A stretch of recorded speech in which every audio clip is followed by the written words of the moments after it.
We also have a sudden plague of holy men. The comet has brought forth all manner of queer priests, preachers and prophets. It would seem they beg in the wine sinks and pot shops and foretell doom and destruction to anyone who will listen. We are close on 300 years since Aegon's landing.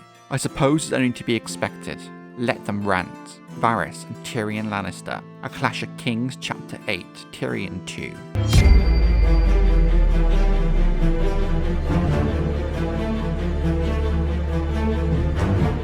In many ways, Aegon's landing is a before and after event of the history of Westeros, in the same way as the Long Night or the Andal invasion. After these events, Westeros fundamentally changed forever. But what's so different about Aegon's conquest versus the other key events is they are not defined by a single event. For example, it is said the Long Night lasted a generation. Then, when the Andals landed in the Vale, it took decades to gain control, and multiple generations to spread across the whole of Westeros, south of the Neck. These monumental shifts in power and society don't happen as quick as looking back retroactively implies they did. But this is what makes Aegon's conquest stand out among all of these events. It has one key aspect that makes it very different: the sheer speed and efficiency at which Aegon took the Seven Kingdoms, doing so in the best part of 2 years. But it goes much deeper than that. Not only had House Targaryen taken Westeros, their rule in the early years was all but unchallenged, with the 7 individual kingdoms of Westeros integrating into one united kingdom under Aegon much more smoothly than anyone could have foreseen. And it all started the day the Valyrian and Celtigar ships landed on the shores of Blackwater Bay, as Aegon and his sisters looked on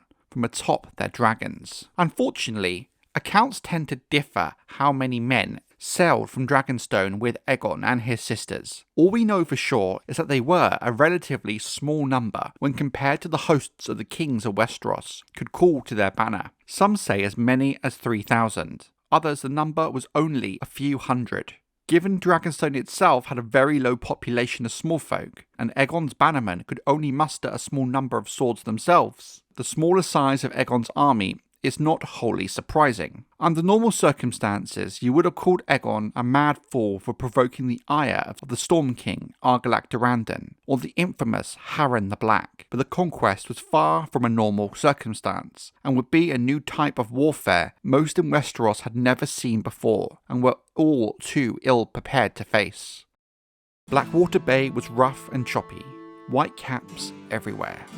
The thoughts of Davos Seaworth. A Clash of Kings, Chapter 58, Davos 3. The modest Targaryen host put ashore at the mouth of the Blackwater Rush, on the northern bank, where 3 wooded hills rose above a small fishing village. In many ways, this landscape offered the perfect anchorhead in an invasion. Huge forests to the south, 3 huge defendable hills, and an abundance of natural resources. Aegon could defend this anchorhead with little worry. This area would in time be known as the Crown Lands, and would become the personal holdings of House Targaryen. But back in the days of the 100 Kingdoms, many petty kings had claimed dominion over the Blackwater Rush, as well as the coastline around Blackwater Bay itself. The most obvious of these is the Darkland Kings of Duskendale, given their proximity and the fact that Duskendale is one of the largest towns in Westeros, with many surprised it never became a city in its own right. You also had the Masses of Stonedance and the many River Kings who reclaimed the Riverlands before Harren the Black, the likes of the Mudds, the Fishers, the Brackens, the Blackwoods, or the Hooks. The 3 hills near where Aegon had chosen to land had once had towers and forts that crowned them at various times, only to be thrown down in one war or another and left to ruin, with now only broken stones and overgrown foundations remaining to welcome the Targaryens. But the existence of these ruins goes a long way in showcasing the defensive capabilities of the area. Though the Crownlands, specifically the mouth of the Blackwater Rush, was claimed by both Storm's End and Harrenhal, the river mouth was undefended, and the closest castles were held by much lesser lords of no great power or military prowess, and lords moreover who had little reason to love their nominal overlord, Harren the Black, or Argilac Durandon. In fact, it was hoped some of these houses might rally to Aegon's banner freely. Aegon quickly threw up a log and earth palisade around the highest of the 3 hills that would soon become known as the Aegon Fort. From here, the conquest would begin in earnest. He dispatched his sisters Visenya and Rhaenys on their dragons to secure the submission of the nearest castles. It is said that Rosby yielded to Rhaenys and her dragon Meraxes without a fight. At Stokeworth, a few crossbowmen loosed bolts at Visenya until Vhagar's flames set the roofs of the castle ablaze. They then too submitted, knowing they stood no chance of victory against a dragon. The capture of Rosby and Stokeworth was as straightforward and as routine as anyone could have hoped for. Aegon's dragons were named for the gods of Old Valyria. Visenya's dragon was Vhagar, Rhaenys had Meraxes, and Aegon rode Balerion, the Black Dread.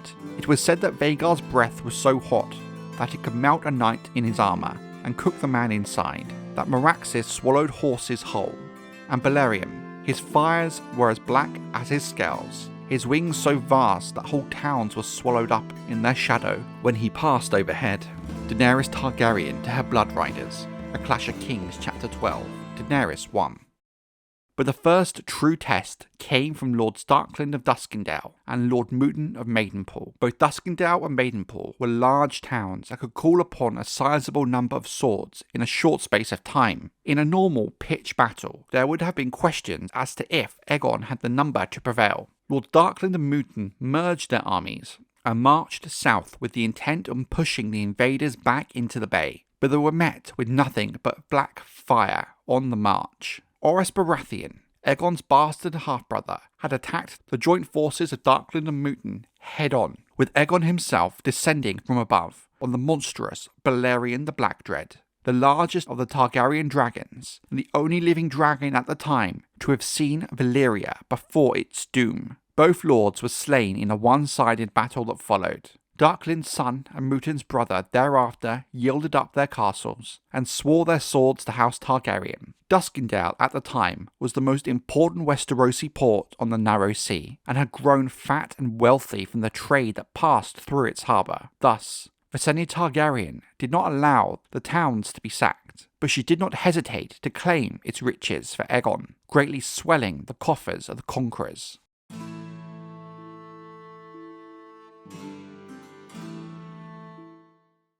A complaint that is often levelled at the world building and lore around Aegon's conquest, specifically his landing, is just how easy it seemed. I do actually think it's a valid criticism to some degree, but I think it was very much an intentional choice on George R.R. Martin's part. Rosby and Stokeworth fell without much fuss.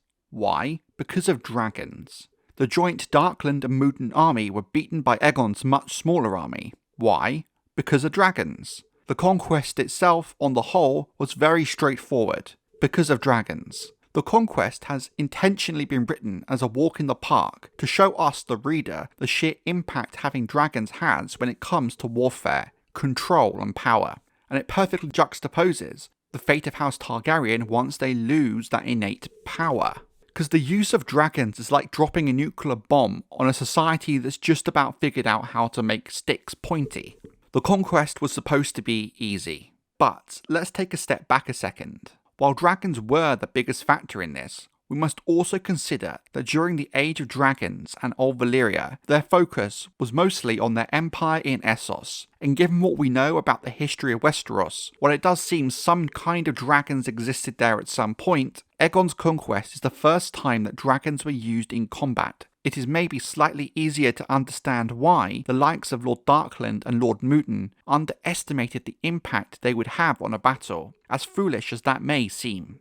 We must also give Aegon and his sisters a lot of credit too. They did not just randomly rock up on the shores of Blackwater Bay. It is clear they had a defined plan from the get-go. The landing location was specifically chosen because it was on the banks of the Blackwater Rush, with its 3 highly defendable hills. The closest castles were smaller, and thus quick and easy to take for Rhaenys and Visenya. Duskendale and Maindenpool were far enough away that it gave Aegon time to form a foothold. Then, by controlling Duskendale, the largest port on the eastern coast at the time, it effectively gave House Targaryen control over Blackwater Bay itself. All these moves were planned well in advance and executed perfectly. Also, something else to consider is on paper, it seems that from the landing to the defeat of House Starkland and Mooten, it happened in a day or two.